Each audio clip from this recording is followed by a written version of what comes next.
Good morning student friends.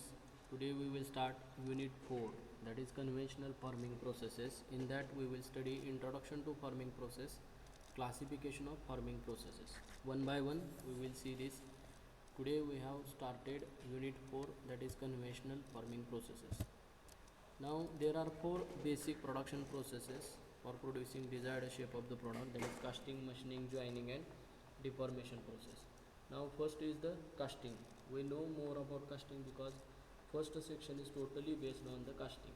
In casting process, pouring of the molten metal takes place inside the mold cavity, and that mold cavity is having final shape as the product to be made. Again, we have seen various types of casting processes like green sand molding, investment molding, shell molding, CO2 molding, pressure die casting, permanent mold casting. All these types of casting processes we have seen in first section.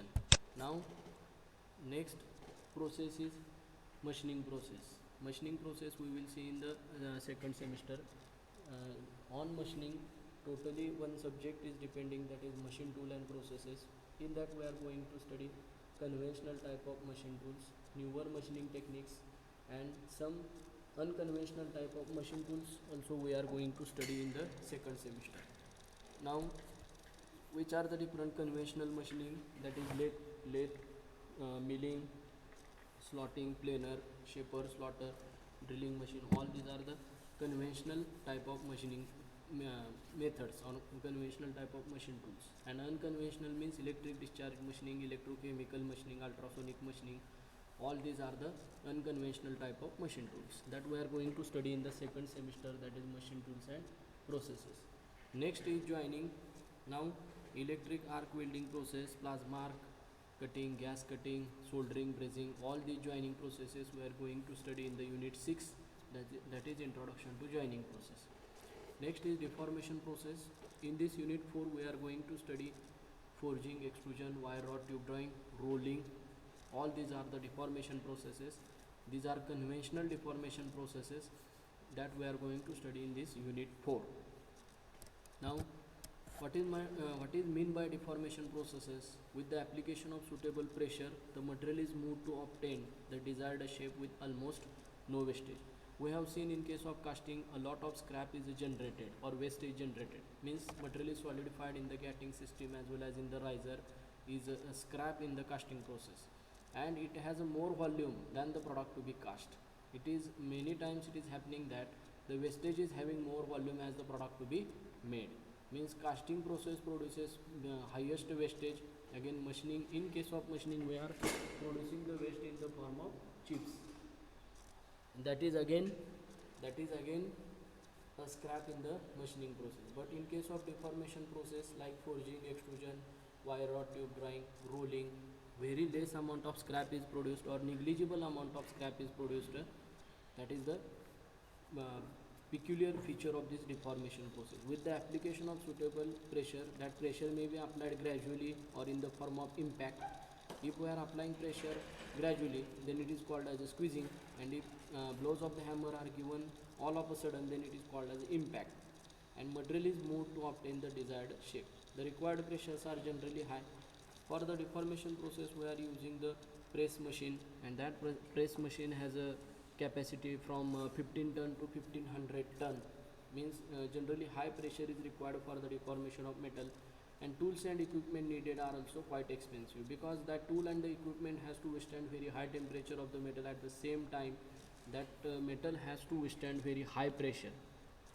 Large production quantities are often necessary to justify the process. Means if we are investing much money as a capital investment to start the business, then we must produce the product in larger quantities. Then only we can justify this process. Deformation means application of the pressure on the metal in the normal room temperature or at elevated temperature to obtain the desired shape with a negligible waste. That process is called as a deformation process. Now, in this picture you are seeing some of the stress conditions that metal has to undergo before its deformation. Now, the first is uniaxial tension.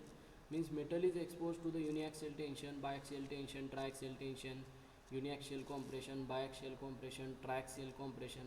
or combination of tension, compression and shear, any kind of this stress situation the component has to experience, then only that product is going to deform, then only the deformation of the product will be achieved. As metal is deformed or formed into useful shape, it experiences stresses such as tension, compression, shear or various combinations. Now in the last figure you are seeing that material is exposed to the simple shear with a triaxial compression. Simple shear with triaxial compression, that may be the stress situation on the metal before its deformation. Now some of the common metal forming processes we will see one by one, that is rolling, forging, extrusion, wire rod tube drawing, bending or the straight bending. Now first is rolling. You are seeing the material is compressed. Here upper roll is there, lower roll is there, and the metal billet in the normal room temperature or at elevated temperature has been passed through the two rollers, so that gradually you can reduce a cross section or area of that billet and you can increase its length proportionately. That rolling operation may be a plain rolling or grooved rolling. In case of blend rolling means the rollers does not carry any kind of design. Just you can convert the slab into plate into sheet metal into foil. That is the product of the plain rolling. And if I have to manufacture the railway rails, you can see the cross section of railway rail is I section, and that is manufactured by hot rolling operation because cross section area is bigger. Understood? Now at that time the roller has to carry some designs, that is called as a grooved rolling. The rolling may be carried out at normal room temperature, it is called a cold rolling.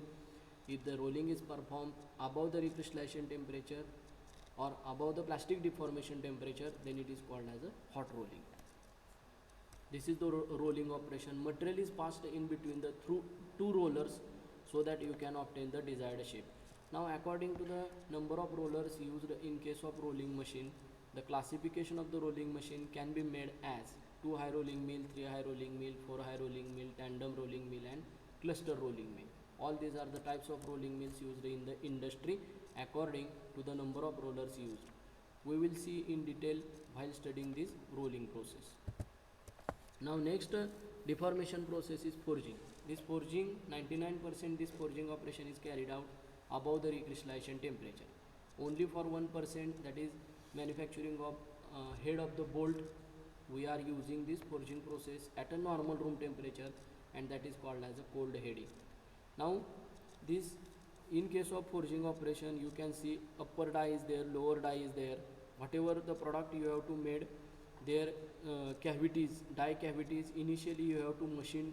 Half of the die cavity is made to this upper die, half of the die cavity is made to this lower die, and in between the two dies, in a red hot condition, you have to compress this product. You have to compress this raw material, so that this raw material will plastically deform into each and every corner of that die cavity. Material of the die is tool steel or die steel. Manufacturing process of the die is again costlier. That's why a lot of cost is involved in this forging operation. But strength and toughness of the part which is produced by this forging is very high. In the first chapter also, while studying the introduction to manufacturing process, we have seen the crane hook is made up of forging operation. Kick of the two-wheeler is made up of forging. Again, you can see the railway hook.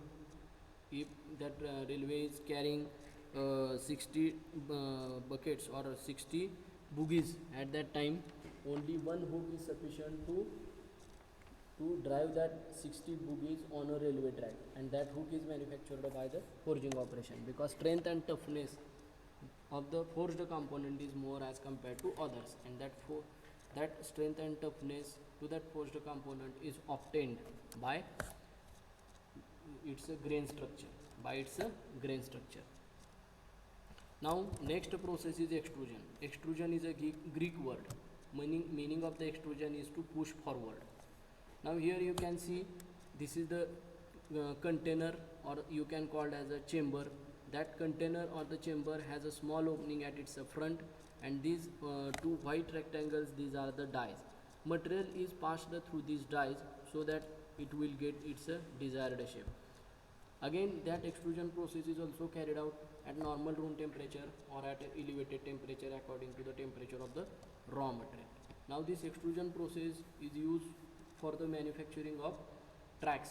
Whatever aluminum tracks you are seeing, those are used in the manufacturing of frames of the window, that are manufactured by extrusion process. Extrusion means to push forward. Material is pushed through the die opening which is fitted at the front of the container, and by the application of that force from the back side, the material is deformed into the desired shape. That is called as extrusion. There are four types of extrusion process, that is direct extrusion, indirect extrusion, hydrostatic extrusion, and impact extrusion. Understood? Now here we will stop. In the next lecture we will see the remaining part.